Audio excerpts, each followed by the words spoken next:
Après ces substances qui se fument, on a évoqué la cocaïne, la méthamphétamine, le cannabis.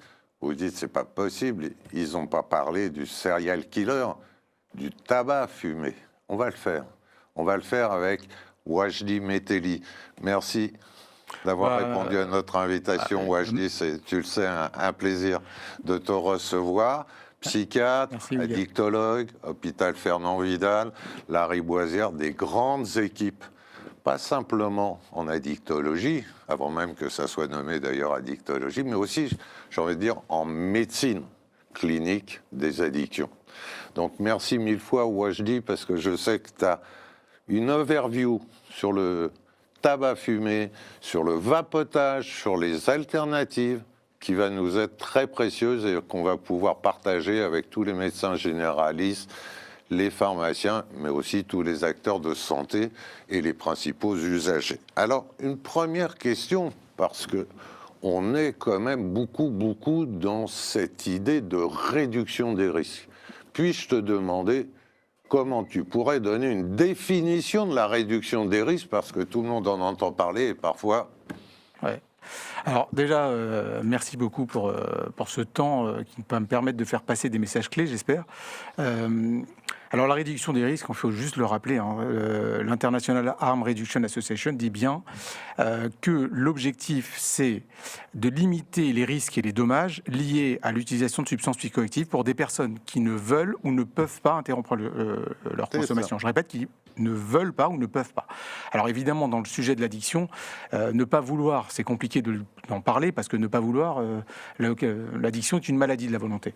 Mais en tout cas, il faut bien le rappeler. Et c'est vraiment un sujet majeur, c'est important de bien dire ce qu'est la réduction des risques. Alors, on attaque une question, c'est, on sait, ce serial killer tue un usager sur deux, ce tabac fumé. Donc on s'intéresse aux méthodes de sevrage. Et là, ça a avancé, que ce soit à travers les études Cochrane ou d'autres méta-analyses. Tu nous en dis un mot et après on fera, pour ceux qui nous regardent aujourd'hui comme demain, question-réponse très rapide, si tu le veux bien. Directement, donc...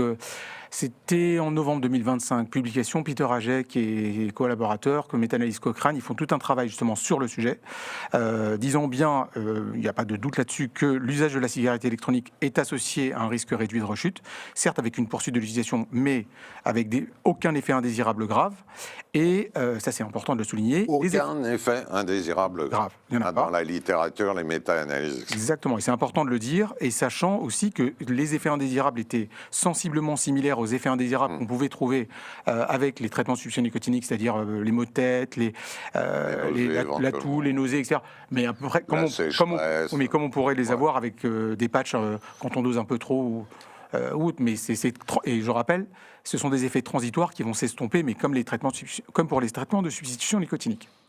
Ok. Alors, j'ai lu il n'y a pas longtemps le rapport de l'ANSES. J'étais un peu gêné parce qu'on sentait une sorte de frilosité, on ne savait pas si probabilité égale possibilité, enfin une évaluation qui, pour un rapport dont on connaît, enfin l'Institut excellent, quoi, avait quelque chose de malaisant dans... Comment ça se fait et qu'est-ce que tu en penses? Bon, le rapport de l'Agence nationale de sécurité sanitaire est clair, c'est-à-dire qu'il est bien détaillé, c'est un très beau travail. Je ne vais pas reprendre les mots de Bertrand Dotzenberg et d'autres personnes qui ont parlé de ce sujet-là. Ils évoquent un possible risque, une potence. Qu'est-ce que ça veut dire, un possible risque, ça veut dire que c'est quelque chose de statistiquement envisageable, potentiellement envisageable, mais ce qu'il faut rappeler, et je pense que c'est important de bien souligner, notamment sur le sujet de la vape, c'est qu'il n'y a pas de publication ou de données nous parlant d'une toxicité majeure ou d'une dangerosité majeure importante. Aujourd'hui, quoi. Aujourd'hui. Et ce qui est certain, c'est qu'il faut le dire. On a le dit en préambule, William. Le risque lié au tabac, lui, est certain. Il n'y a pas de doute, il n'y a pas d'hésitation au sujet de la combustion. Comment on se sort, Wajdi, au fond, de ce sacro-saint principe de précaution, une possibilité de... versus non-assistance à fumeur en danger qui meurt une fois sur deux de son usage. Il faut être clair, il faut juste dire ça. Et il faut rappeler, alors, deux choses. Il faut rappeler, un, que la réduction des risques, je l'ai rappelé en préambule, je ne vais pas le répéter, et que l'utilisation de la vape est une solution qui évite la combustion. Une solution, certes, qui peut être intermédiaire, mais ça, on peut en parler juste après. Et une chose qu'il ne faut pas oublier, c'est qu'il y a quand même des règles normatives, il y a des réglementations au niveau français et européen, et ça, les gens n'en parlent pas. C'est-à-dire que vapoter, je dis une bêtise, dans un pays qui va fabriquer des vapes sans aucune réglementation, c'est pas la même chose que vapoter avec des produits en France qui ont des normes, les normes AFNOR, pour ne pas lister, mais il y en a d'autres. Hein. Oui, mais même communauté européenne. Exactement. Et là, on redit, sur les liquides, un nom qu'on affectionne particulièrement, celui de Bertrand Dotzenberg, qui, lorsqu'il a agi au niveau européen pour essayer justement d'avoir ces normes de sécurité, a fait quelque chose, disons-le, d'extraordinaire et nous permet d'avoir au moins sur ce point-là certaines certitudes qui disent laissez tomber les achats à la con sur Internet en Asie ou à l'autre bout de la planète, peu importe.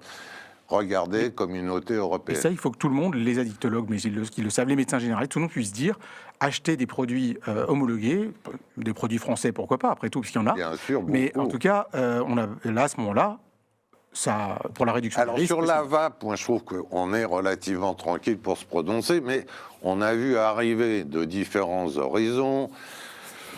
Allez, qu'est-ce qu'on dit? Des puffs, des sachets, des alternatives nicotiniques pour les nommer un peu pompeusement.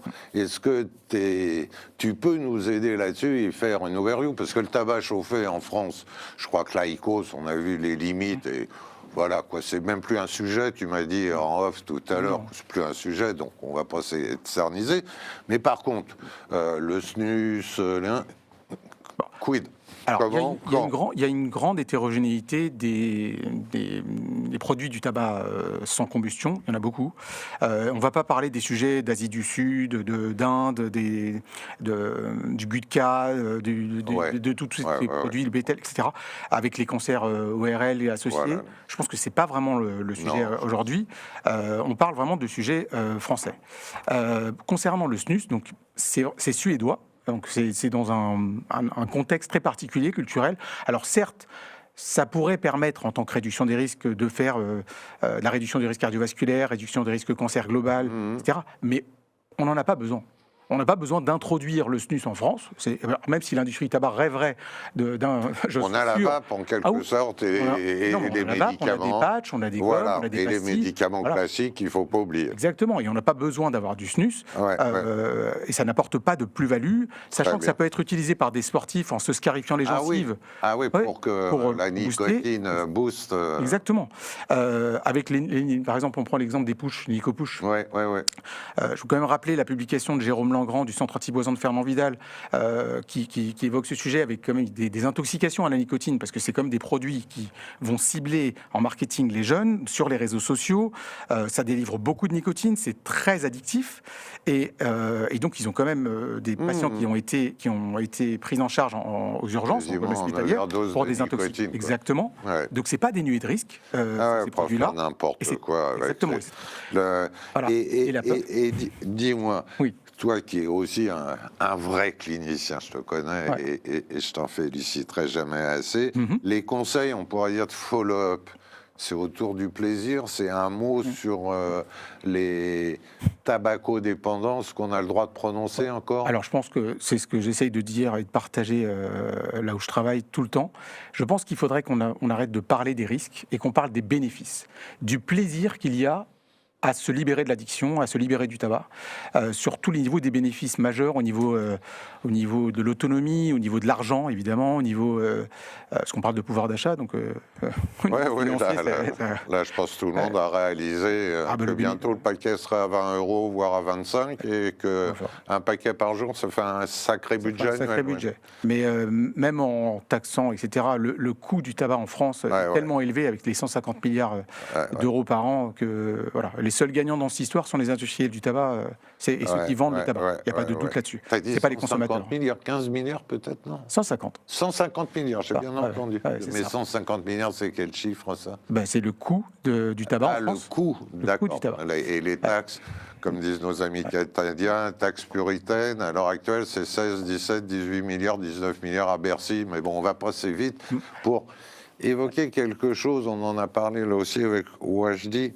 Il y a Octobre Rose, il y a le cancer du sein, et tant mieux s'il y a ce petit pin sur la Tour Eiffel et dans tout notre pays. Mais le principal cancer chez la femme à l'heure actuelle, le principal cancer à prévenir, le principal cancer à dépister, est-ce celui du sein, Wajdi? En fait, c'était, William, il y a 3 ou 4 ans. On voit l'information arriver, donc le cancer du poumon passe devant le cancer du sein. Donc on était à des chiffres assez clairs, avec une courbe qui ne va pas diminuer, enfin qui ne va pas dans ce sens-là. Sur les cancers du poumon, on était à... il y a 20 ans, je crois, à 16% de femmes. Maintenant, on est à 35% de femmes dans les cancers du poumon. Plus que doublé. Ça a plus que doublé. Et ce qui est dramatique, c'est qu'il y a des... Le beau cow-boy Marlboro, on enlève l'image et on essaye de la féminiser aussi. C'était une cible prioritaire de notre tabac pendant des années. En tout cas, là, il y a une grande campagne de dépistage. Je vous le dis à tous, n'hésitez pas à envoyer vos patients. Moi, je n'hésite pas, avec des scanners low dose. Donc moi, je ne vais pas vous parler de toutes les personnes qui font ça. Moi, je pourrais. Des scanners low dose. Il y a des dépistages qui sont faits et c'est très important de le souligner. Bon, on va passer un petit peu vite sur les autres alternatives. On a dit, on a ce qu'il faut en France, médicaments, vape, et puis sevrage entouré, conseils, etc.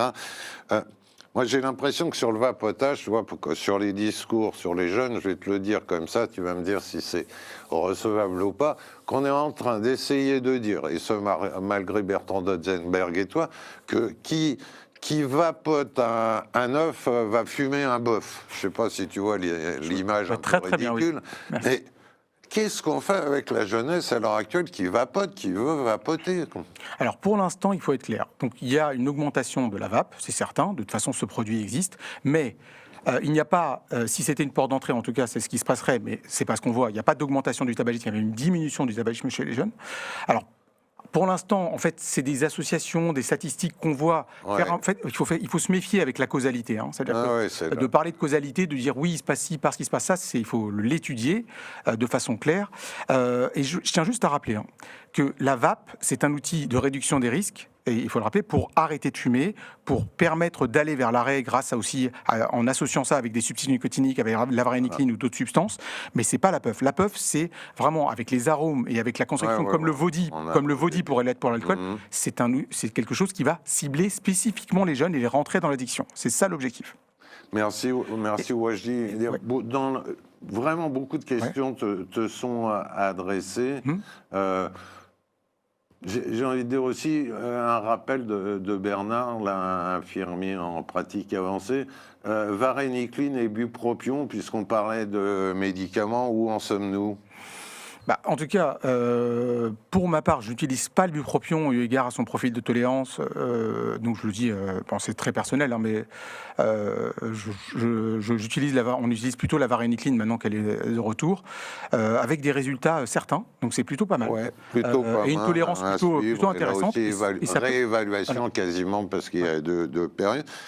Aurais-tu une conclusion à nous offrir à la hauteur de ton discours précédent? La conclusion, William, je pense que tout le monde la connaît, et Amine, Laurent, toi, tout le monde est tous d'accord sur ça. Il y a l'échelle globale, l'échelle de la santé publique, et je pense que c'est bien d'aller vers la dénormalisation, la débanalisation, les lieux de santé sans tabac, les espaces sans tabac. Je pense que c'est une très bonne chose, et il faut qu'on continue là-dessus pour les générations suivantes. Mais à l'échelle individuelle, on a des patients, et je pense que c'est la promotion de la santé qui doit primer.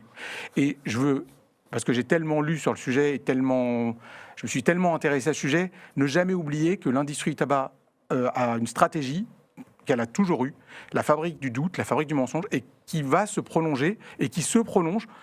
Et nous, de notre côté, on se doit, je pense, de donner une information claire aux femmes enceintes, aux patients qui ont des cancers, aux patients qui ont des maladies cardiovasculaires, des BPCO, en leur disant Absolument. la Et on réduction des rejoint le risques. discours qu'on avait sur le cannabis, adossé à la science, pas militantisme folklorique plus ou moins engagé, et à illustrer cette rigueur scientifique et médicale sans oublier justement que en médecine, il y avait autant de cas qu'il y avait d'individus, même si la science est là pour édicter des lois générales. Merci mille fois, Wajdi. Merci, William. Merci beaucoup à toi. Et on va enchaîner très vite avec Catherine Delorme, Sarah Koskas, Éric Serra et Marc Beignet sur une session opioïde. Les questions que vous posez, on essaiera d'y répondre ultérieurement. Elles sont déjà multiples, je l'ai dit.